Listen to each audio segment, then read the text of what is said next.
बिस्मिल्लाहिर्रहमानिर्रहीम। अस्सलाम वालेकुम।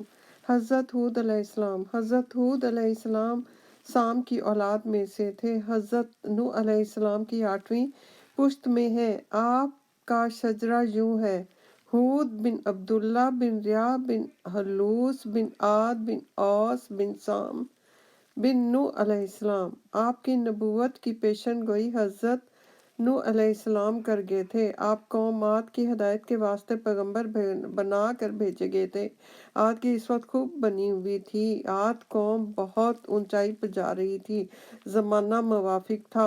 उस वक्त सारी दुनिया में इनके बराबर कोई कौम नहीं थी। दौलत, शोहरत, हर चीज़ खुदा ताला ने उन्हें दी हुई थी। ये लोग बहुत बुलंद कामत,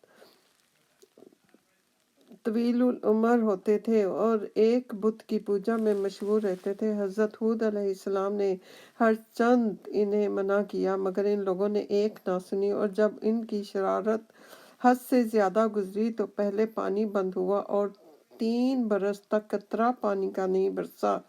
जब इस पर भी इन लोगों ने ना माना तो खुदा ने एक स्याह बादल को भेजा कि इन पर छा गया, और ये लोग ये समझ कर कि अब इसमें से पानी बरसेगा, सबके सब इसके नीचे जमा होके ये पर क्या था कि खुदा का गजब आया। एक सख्त आंधी चली जिसमें चिंगारियां भरी हुई थी। ये आंधी मुतवातर 8 रोज तक बराबर चलती रही और वो इस शिद्दत से कि बहुत से लदे हुए ऊंट को ऊपर लेकर जाती और उठाकर जमीन पर दे मारती, हत्ता कि एक बुढ़िया सुरंग में घुस गई थी। उसको भी वहां से निकाल फेंका। गर्ज के चहारशंबा की सुबह से शुरू हुई ये आंधी और दूसरी चहारशंबा की शाम तक रही और सारी कौम को हलाक कर डाला और एक मुतनफ़िस बाकी ना रहा। और हज़रत हूद अलैहिस्सलाम अपने चंद साथियों को साथ लेकर पहले ही चले गए थे। इस किस्से का इखलाकी पहलू ये है कि लोगों को खुदा की इबादत की तरफ मुतवज्जो रहना चाहिए। दौलत की शान शौकत से तकब्बुर नहीं करना चाहिए।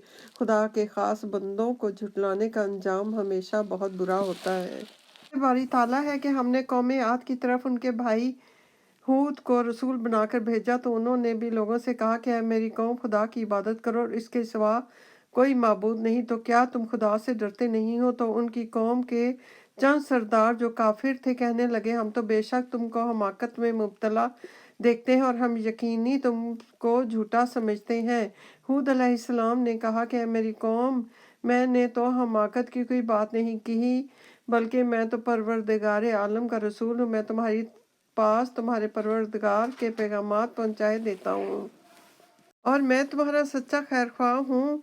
क्या तुम्हें इस पर तअज्जुब है कि तुम्हारे परवरदिगार का हुक्म तुम्हारे पास तुम ही में से एक मर्द आदमी के ज़रिए से तुम तक आया है कि तुम्हें अजाब से डराए? और वो वक्त याद करो जब उसने तुमको कौम नूह अलैहिस्सलाम के बाद खलीफा और जानशीन बनाया, तुम्हारी खुलकत में भी बहुत ज्यादती कर दी। तो खुदा की नेमतों को याद करो ताकि तुम दिली मुरादें पाओ।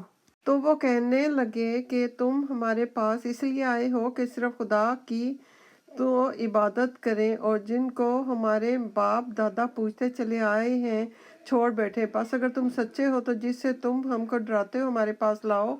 हूद अलैहिस्सलाम ने जवाब दिया, बस समझ लो कि तुम्हारे परवरदिगार की तरफ से तुम पर अजाब और गजब नाजिल हो चुका है। क्या तुम मुझसे चंद बुतों के फर्जी नामों के बारे में झगड़ते हो जिनको तुमने और तुम्हारे बाप दादाओं ने ख्वामखा गढ़ लिया है, हालांकि खुदा ने उनके लिए कोई सनद नहीं फरमाई। बस तुम अजाब खुदा का इंतज़ार करो, मैं भी तुम्हारे साथ मुंतज़िर हूँ। आखिर हमने उनको उन लोगों के साथ थे उनको अपनी रहमत से निजात दी और जिन लोगों ने हमारी आयतों को झुटलाया हमने उनकी जड़ें काट दी और वो लोग ईमान लाने वाले थे भी नहीं। यूं अल्लाह ताला ने कौम आद को सफ़ाए हस्ती से मिटा दिया।